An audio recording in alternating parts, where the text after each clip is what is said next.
I found this article from March 4th today from Defector. It's titled, I watched a Ben Shapiro movie by accident. How do you go to the Daily Wire by accident? Sure, whatever. But they write, quote, if you're looking for something to watch, Shut-In is pretty fun, and Vincent Gallo gets his ass kicked, if you're into that sort of thing. That's a tweet I wrote a couple weeks ago, late on a Saturday night. It no longer exists. The reason it doesn't exist is because almost immediately after I posted it, I got a DM from a friend. You know that movie was produced by the ultra right-wing Daily Wire with only ultra right-wing producers, talent, and so forth for that market. What? No, delete, what? Yep. They're trying to make real movies now. Sneak that ish in under the actual cover of actual production values. Wow. For F's sake. This always happens to me. It always happens to you, huh? I will be watching an ultra-evangelical movie and not realize it's ultra-evangelical. I will be listening to Christian radio and not realize it's Christian radio. If Jesus is around, I need him to announce himself, or I'll just think he's from Brooklyn. I'm sorry, Brooklyn. That's hilarious. Now, here's the funny thing. How do you accidentally listen to ultra-Christian radio and be like, wait, are these biblical topics Christian?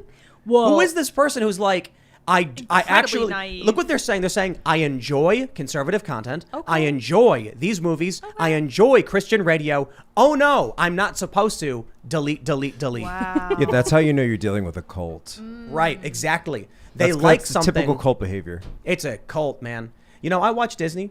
I went. I saw Ghostbusters 2016. I regretted it, but I'll go see those movies. And then I went and saw the new Ghostbusters. I liked it.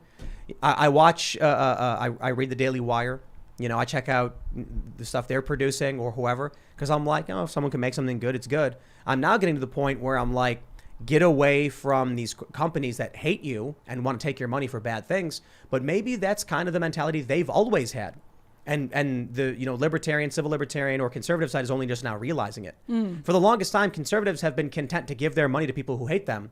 And the left has always been against giving their money to people who hate them. I don't think conservatives realized how much these people hated them, because I don't think they realized what was brewing in the sort of academic, on the fringes of the academic left, which was this thing that I've called the progressive or bigot binary, which is that you are either necessarily progressive or a bigot. So if you are not fully progressive at every turn and you don't agree with every little tenet of our idea, or our faith, I should say, then you are a bigot. If you fall just outside of that, you're a bigot. And when you enforce that, I just don't think a lot of conservatives realized that this is what was building, that like if you disagree with them, if you disagree with them at all, it's not just that you think Clarence Thomas is innocent because it's the early 90s. Now it's, if you think Brett Kavanaugh is innocent, you are responsible for being, you're complicit in rape, and you have created violence against women.